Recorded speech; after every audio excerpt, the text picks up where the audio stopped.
네, 안녕하세요.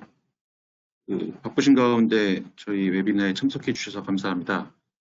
오늘 분무건조 기초의 이론에 대한 웨비나를 바로 시작하도록 하겠습니다. 저는 오늘 발표를 맡게 된 뷰티코리아의 정필진이라고 합니다.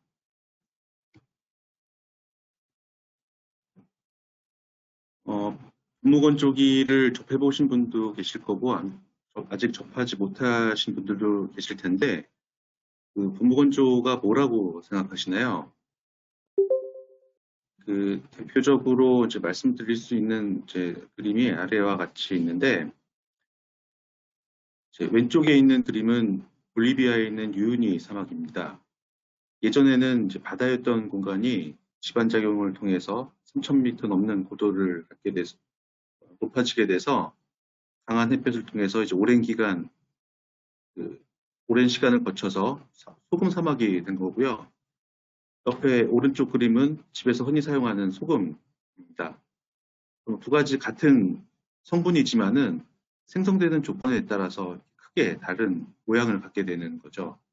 그래서 저희가 뷰티에서 제공하는 공무원 회전증만 묵기를 통해서 장시간 이제 소금물을 건조를 했을 때 이런 큰 덩어리의 소금을 얻게 될 수가 있겠고요. 그리고 분무건조기를 통해서 이제 원하는 입자의 작은 입자의 그 소금을 얻을 수가 있겠습니다.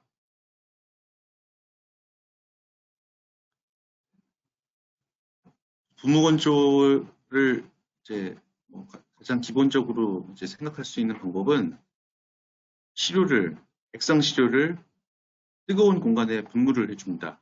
그때 생성된 액적이 뜨거운 그 공간을 통과하면서 그 액적에 포함된 용매는 증발이 되게 되고 그 안에 들어있는 고형물만 아래 파우더 형태로 이제 얻게 되는 이런 이제 가장 기본적인 형태의 분무 건조를 생각해 볼 수가 있겠습니다. 그리고 일상생활에서 가장 흔하게 볼 수 있는 이제 응용 분야를 보게 되면은 우유를 장기간 보관하기 위해서 분유화시키는 작업, 그리고 추출한 커피를 인스턴트 커피로 만들어서 좀 더 손쉽게 복용할 수 있으니까 마실 수 있는 그런 방법이 있겠죠. 기본적으로 분무 건조를 할 수 있는 시료는 액상 시료는 다 가능하다라고 보실 수가 있습니다.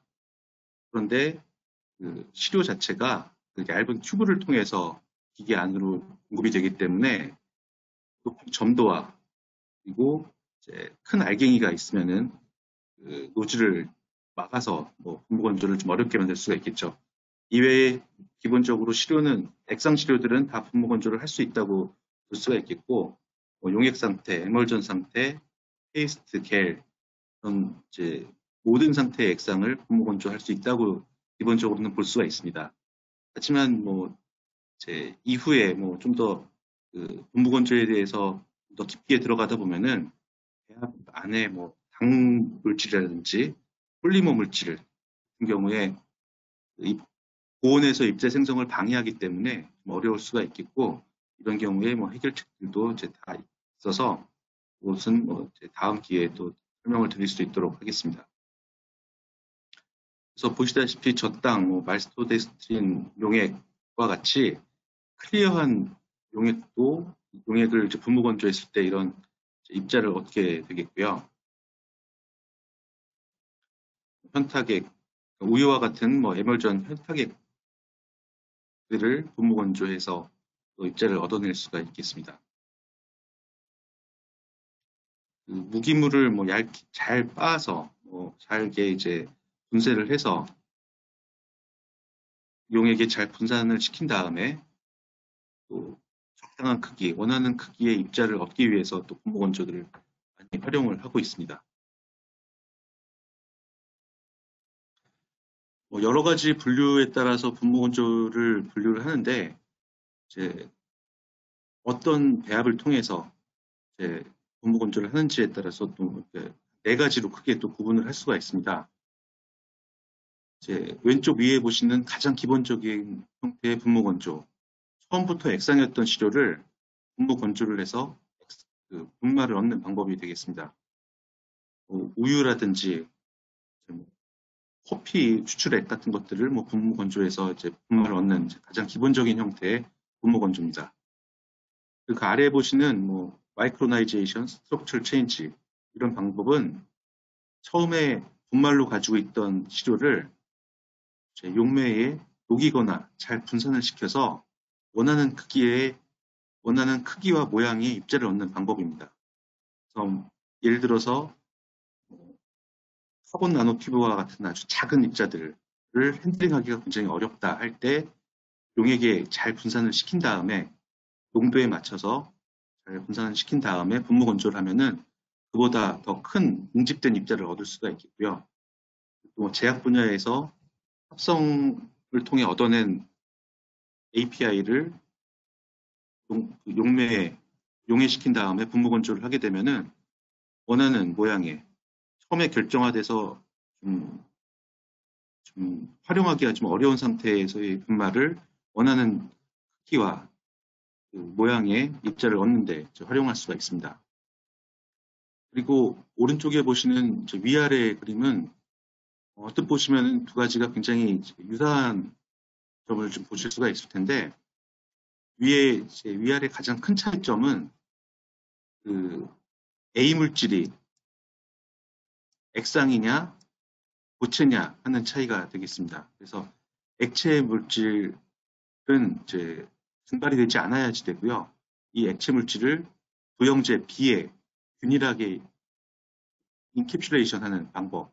그래서 A 물질과 부영제 그리고 용매를 아주 균일하게 혼합을 한 다음에 분무 건조를 하면은 이 부영제 사이에 아주 균일하게 A 입자가 이제 남아있게 됩니다.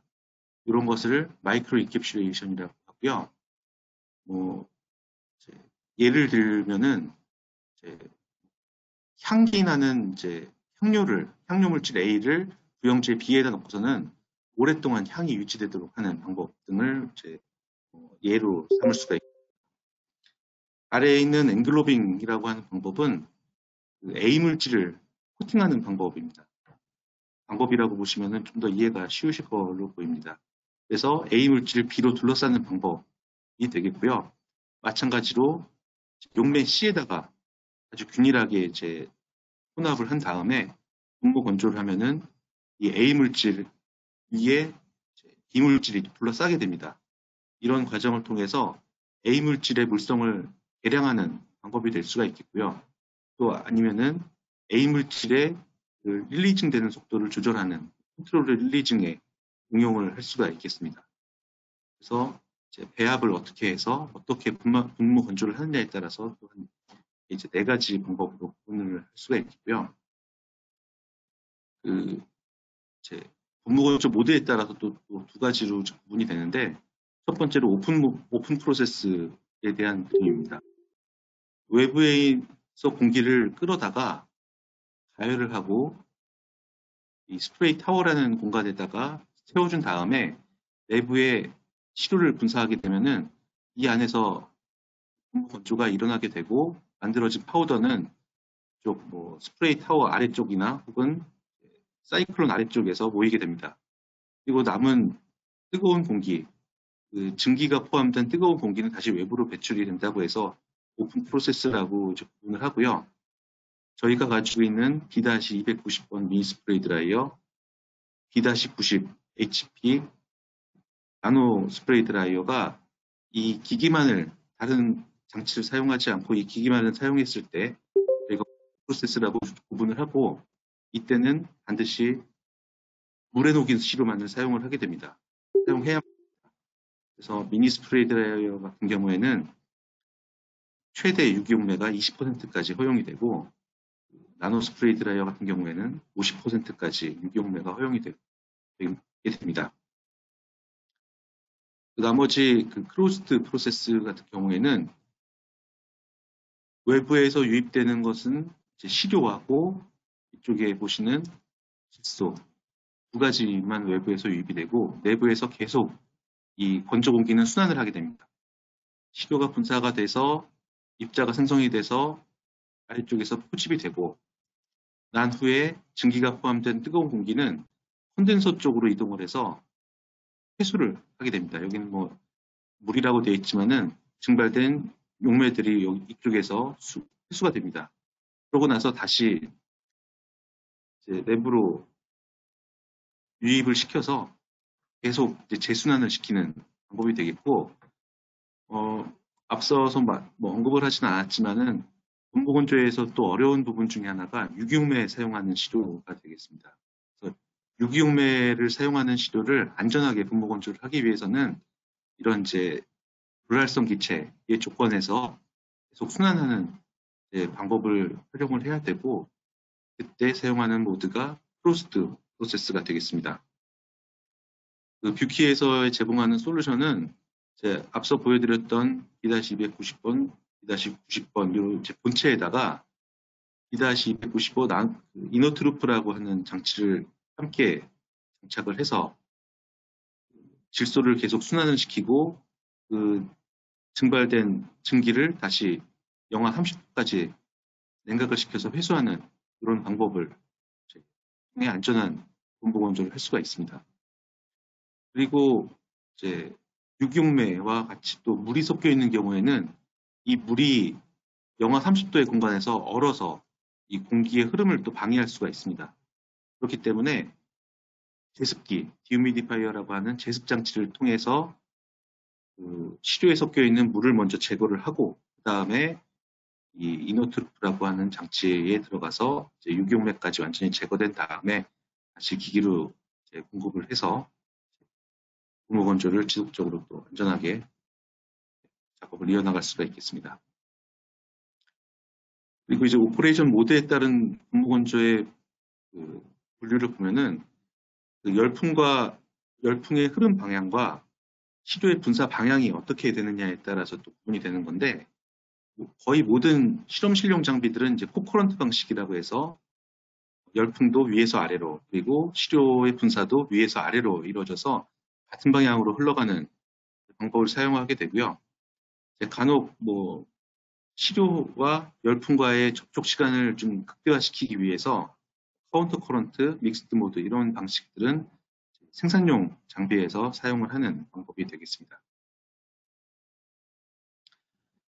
그리고 처리량에 따라서 구분을 하는 경우에 보통 이제 용매는 이제 물이라고 가정을 해서 물 1kg을 처리할 수 있는 용량을 실험실용 그리고 6kg까지 처리할 수 있는 용량을 파일럿 시스템 그리고 6에서 25kg까지를 소형 생산 장비 그 이상을 대형 생산 장비로 항상 이제 구분을 하게 되겠습니다. 이 분무건조기라고 하니까 이 명칭에서도 나오듯이 분무장치가 굉장히 중요한 부분입니다. 그래서 이 분무건조기에 사용되는 노즐들을 크게 한 4가지 정도를 대표적으로 이제 활용을 하고 있고요. 실험실에서 대표적으로 사용하는 노즐이 투플리드 노즐입니다. 이주체 노즐이라고도 부르고 궁합식 노즐이라고도 부르는 장치로 그 압축 공기하고 시료를 섞어서 분사를 하는 방식이 되겠고 이때 생성되는 평균 액적 드롭렛 사이즈의 크기는 공기하고 시료하고의 비율에 의해서 결정이 됩니다. 흔히들 이 노즐 크기에 따라서 입자의 크기가 달라지지 않느냐라고 이제 생각하실 수도 있는데 그렇지가 않고요. 뭐 이 노즐의 헤드의 크기를 큰 것들을 이제 사용하는 경우에는 분산된 입자가 만약에 좀 큰 것들이 섞여 있어서 빈번하게 노즐을 박히는 경우에는 이 큰 노즐을 사용하지만은 그 큰 액적을 생성하게 하는 데는 도움이 되는 방법은 아닙니다. 이 액적의 평균 크기는 앞서 말씀드린 것과 같이 노즐로 유입되는 공기와 시료의 비율에 의해서 결정이 된다는 것을 여기서 이제 표를 통해서 보실 수가 있고요. 이외에 사용되는 로터리 아토마이저, 프레저 노즐 이 2가지는 주로 생산 장비에서 많이 사용되는 노즐입니다. 그래서 로터리 아토마이저의 경우에는 노즐 헤드 부분이 이제 고속으로 회전을 하면서 쪽 예, 속도, 이 면 속도에 의해서 생성되는 평균 입도가 이제 생성되는 드루머스의 평균 입도가 이제 결정이 되고요. 요거는 비 오는 날 우산을 돌려보셨을 텐데 이때 우산을 빠르게 돌리면은 더 작은 물방울이 더 멀리까지 날아가는 걸 보실 수가 있을 거고 천천히 돌리면은 큰 입자가 가까운 데 떨어질 거예요. 그래서 마찬가지로 빨리 돌리면 빨리 돌릴수록 더 작은 입자가 많이 생성이 되는 거를 이제 보실 수가 있습니다. 프레저 노즐이라고 하는 거는 당연히 압력이 높으면 높을수록 작은 입자가 이제 생성이 되고, 요거는 이제 집에서 흔히들 사용하는 분무기가 이제 요거의 뭐 대표적인 흔히 볼 수 있는 응용이라고 볼 수가 있겠죠. 그래서 이 이제 생산용에서 사용되는 이 두 가지 노즐을 뭐 이렇게 보시는 이유는 실험실에서 작업을 하신 후에 스케일업을 통해서 큰 장비로 이제 넘어갈 때 이 노즐에서 생성되는 입자의 조건을 알아야지만 동일한 조건으로 스케일업을 하실 수가 있습니다. 그래서 그런 스케일업을 하기 위한 백데이터라고 보시면 되겠고요. 마지막에 보시는 이제 울트라소닉 노즐 같은 경우에는 노즐 헤드의 진동 속도에 따라서 평균 입자의 크기가 나눠집니다. 그래서 저희도 이제 주로 이제 실험실에서 제한적으로 사용되는 노즐인데 저희 같은 경우에는 큰 입자를 만들기 위해서 기본적으로 생성되는 이류체 노즐에서 생성되는 입자보다 좀 더 큰 입자를 생성하기 위해서 요 울트라소닉 노즐을 이제 함께 공급을 하고 있습니다. 그리고 앞서 말씀드린 것 같이 실험실 장비들은 코커런트 모드로 해서 건조가 일어나게 되는데 이제 생성되는 액적에서 흡수되는 열 에너지는 그러니까 전체적으로 열풍에 가지고 있는 열 에너지의 변화는 이 액적에 포함된 용매가 증발하는 데 사용되는 열량과 파우더의 온도 변화의 합과 같다. 이상적인 조건에서는 이렇게 이제 되게 되고요. 실제로는 주변의 온도 변화라든지 실제 손실되는 열 때문에 정확히 같아지진 않지만은 기본적인 열 역학적인 이론에서는 이렇게 되겠습니다. 다음 보시는 표는 노란색 그래프는 기기 안으로 유입되는 드라잉 가스의 온도 변화고요. 빨간색 라인은 시료가 공급돼서 온도가 어떻게 변하는지를 나타내고 있습니다.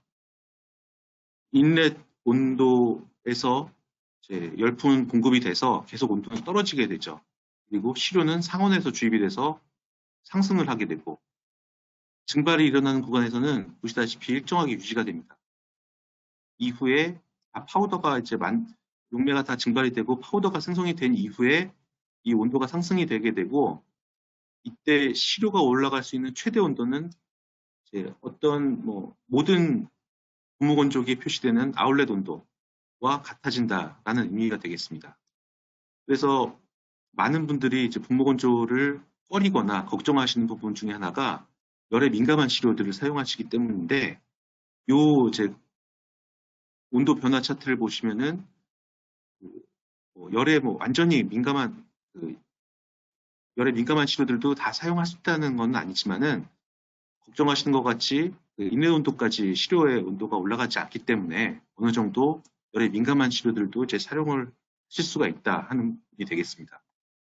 그리고 또 이 처리되는 시간이 굉장히 짧기 때문에 그만큼 또 안전한 열에 대해서는 안전한 건조법이다라고 볼 수가 있겠습니다.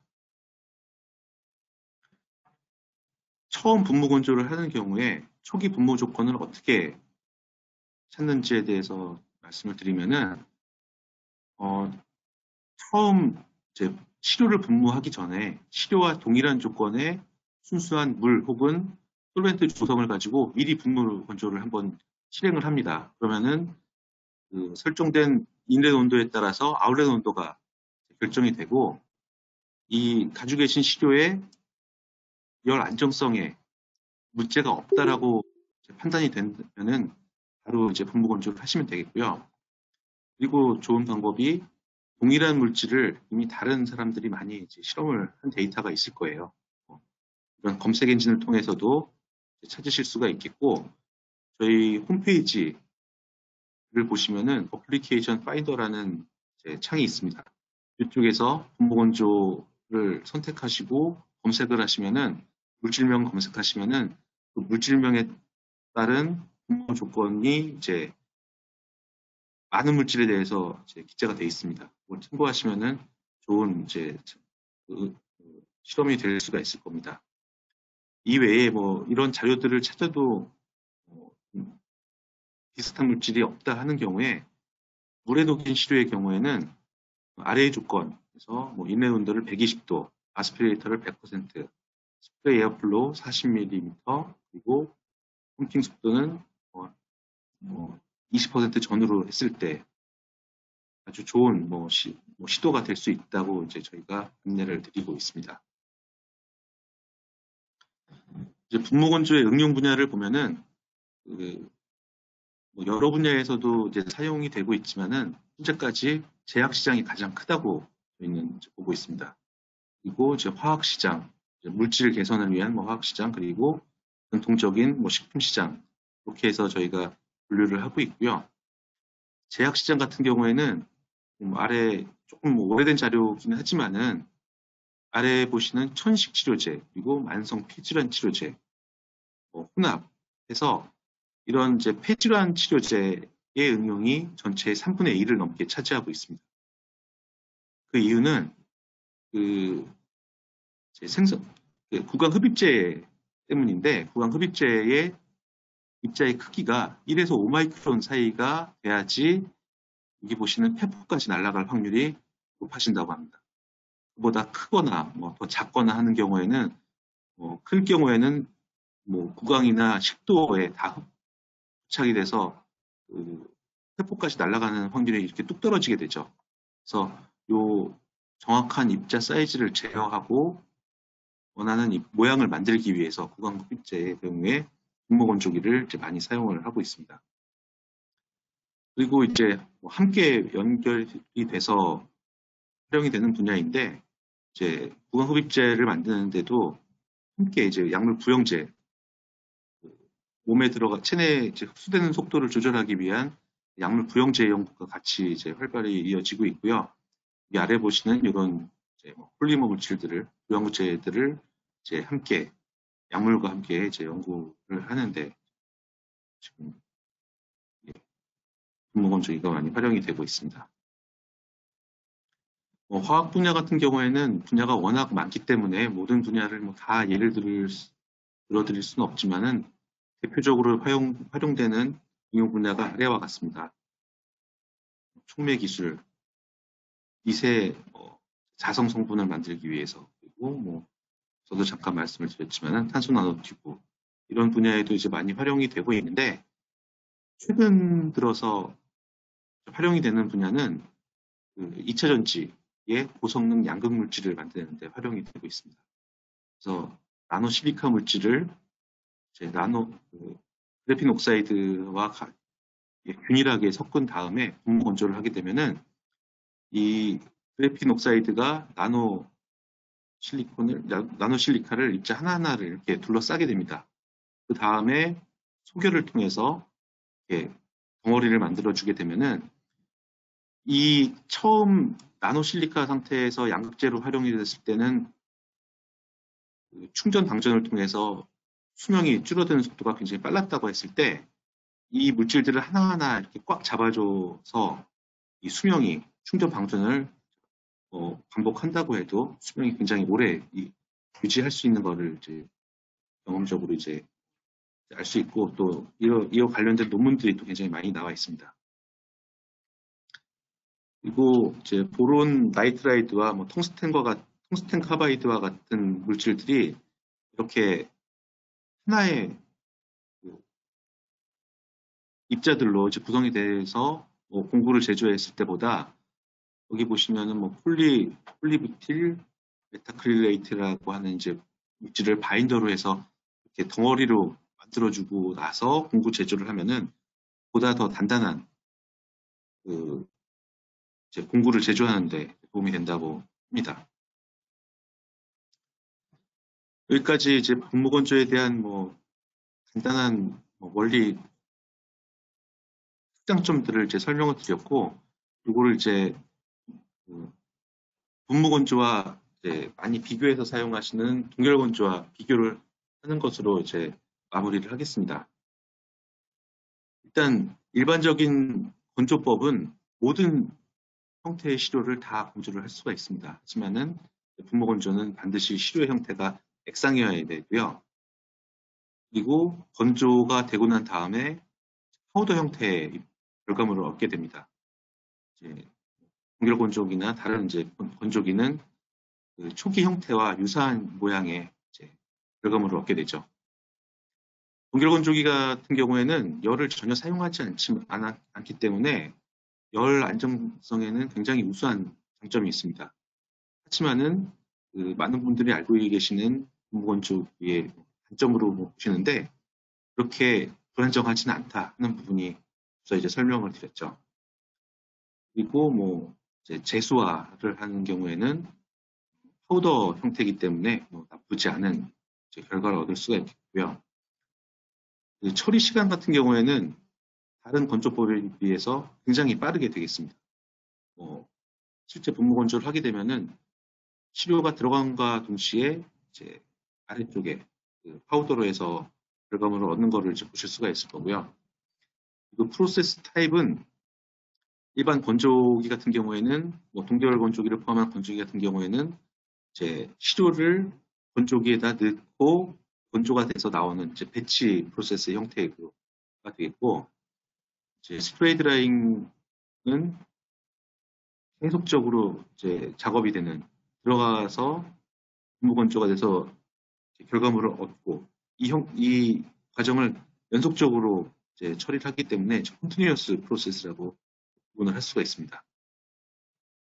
그리고 이제 수율 같은 경우에는 일반적인 건조기 같은 경우에 거의 뭐 건조기에 들어간 물질을 특별히 뭐 다른 배출구로 뭐 날려보내지 않는 한 거의 모든 그 시료를 얻게 되는데 반해서 분무건조의 경우에는 이제 실험실용 분무건조기는 사이즈를 좀 줄이기 위해서 내부의 공기 흐름이 굉장히 빠르게 됩니다. 그렇기 때문에 작은 입자, 그러니까 범위를 말씀을 드렸는지, 그 사이클론에서 구분할 수 있는 입자보다 작은 입자가 제조가 됐을 경우에는 손실이 될 수가 있습니다. 그래서 약간은 제한적이다라고 하는 부분이고요.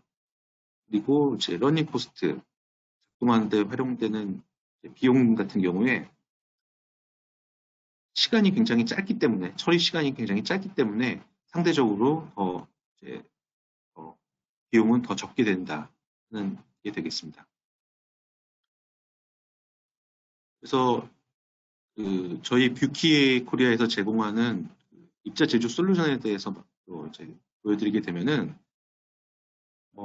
200 나노미터부터 5마이크로까지 제조를 할 수 있는 나노 스프레이 드라이어, 그리고 2에서 25마이크론까지 만들 수 있는 미니 스프레이 드라이어가 있습니다.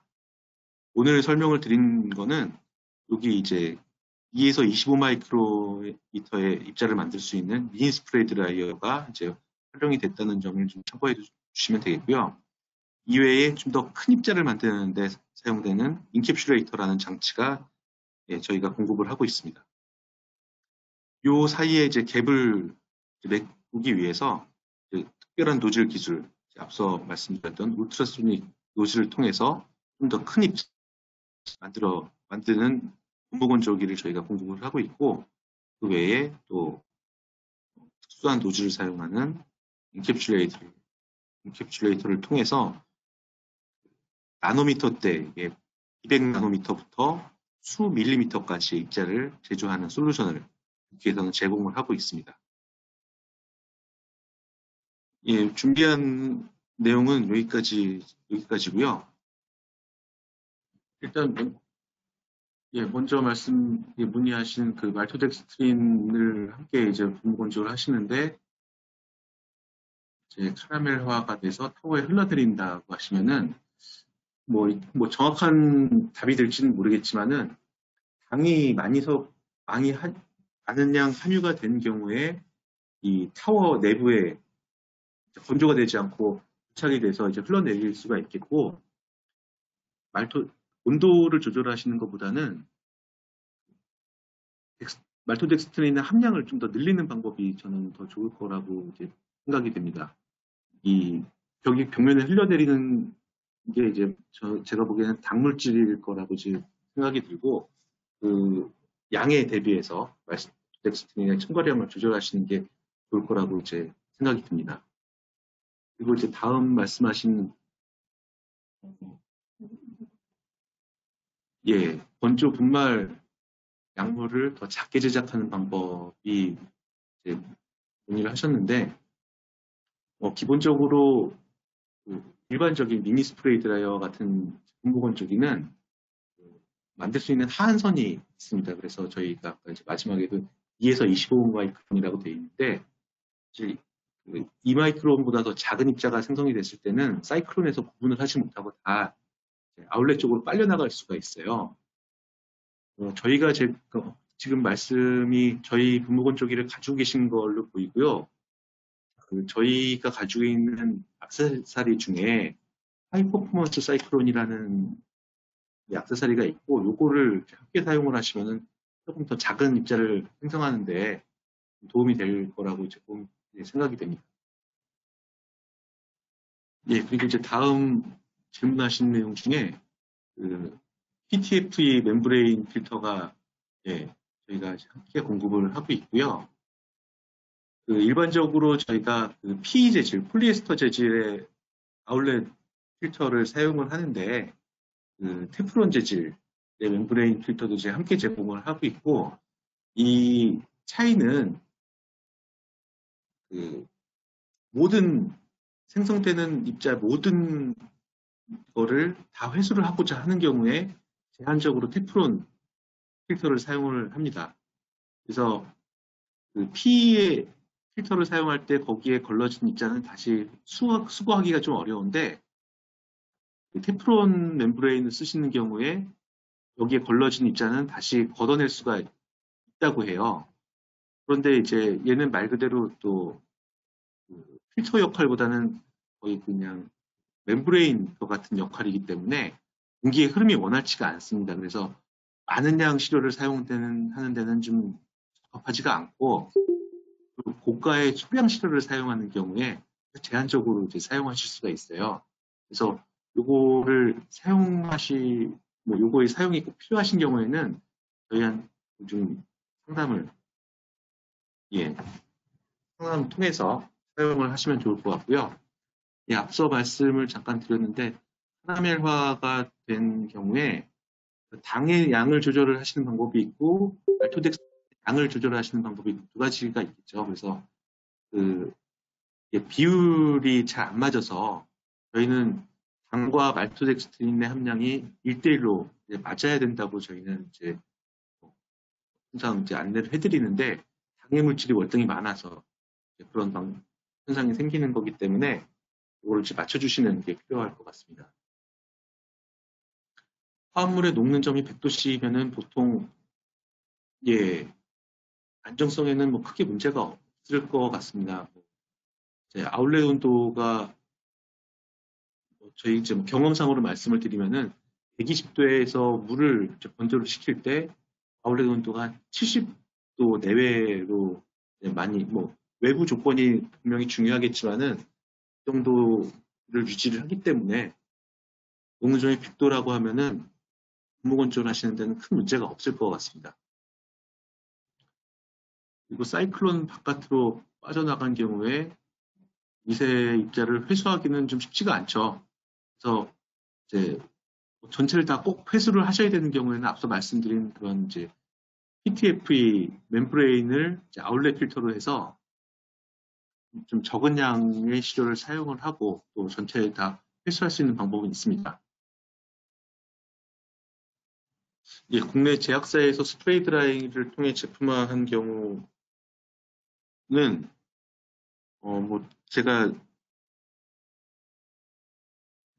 뭐 제약사의 그 사례를 다 제가 알지는 못하기 때문에 뭐 판매된 뭐 레퍼런스 사이트는 저희가 뭐 대표적으로 해서 몇 가지 업체들을 뭐 소개해 드릴 수는 있고요. 요거는 제가 뭐, 예, 별도로 해서 안내를 드리도록 하겠습니다. 치료에 물만 사용하는 경우에 제습장 치료 용매 제거를 뭐 100%면은 이 효율에 따라서 뭐 전체를 다 회수하기는 좀 쉽지는 않을 거라고 보이는데요. 사실 물만 사용하는 경우에는 외부로 이제 배출을 해도 문제가 없기 때문에 저희는 그냥 오픈 모드로 해서 이제 외부로 배출을 하고요.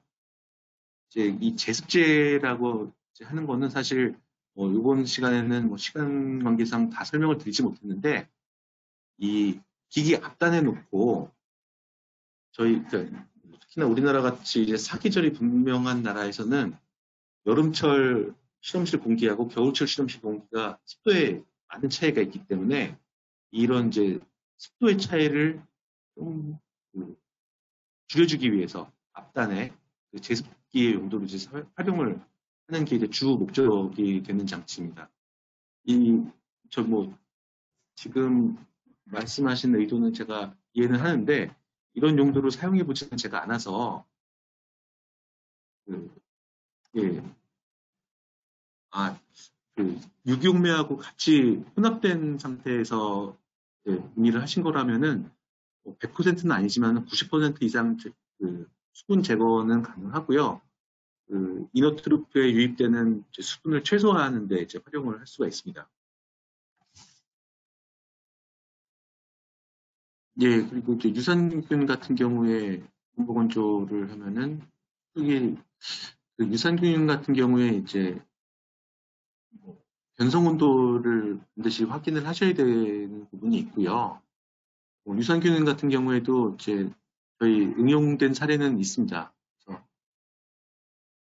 그래서 벽면에 안 붙이고 벽면에 붙는 거는 유산균 때문에 붙는 게 아니라 안에 들어있는 당 성분이 이제 문제가 되는 거기 때문에 유산균만 실험 분무 건조를 하는 경우에는 샤워에 이제 많이 붙지가 않고 잘 될 거라고 이제 보입니다. 예, 뭐 저희 다음 질문 보시면은 제한적이라고 제가 아까 말씀드렸고 이제 저희 자료에도 아까 리미티드라고 이제 돼 있어서 좀 굉장히 애매한 부분이긴 한데 이 손질되는 부분이 이제 외부로 다 빨려 나가서 손질로도 볼 수가 있겠고요. 또 이제 유리 벽면에 묻는 것들도 손질로 볼 수가 있겠죠. 걷어낼 수 없는, 회수할 수 없는 시료들을 다 손실이라고 볼 수가 있어서 저희가 분무 건조를 했을 때 수율을 최대 70%까지라고 이제 저희 자료상에는 되어 있습니다. 이 외에도 만들어진 입자가 굉장히 작다거나 굉장히 가벼운 시료라거나 해서 또 많은 부분들이 또 이 아울렛 쪽으로 빨려 나가는 경우도 있어요. 그렇기 때문에 수율 같은 경우에나 만들어지는 입자의 크기 이런 것들은 실제 작업을 해보기 전에 얼만큼이라고 말씀드리기는 좀 어렵습니다. 저희 브로셔상에는 최대 70%라고 표시가 되어 있습니다.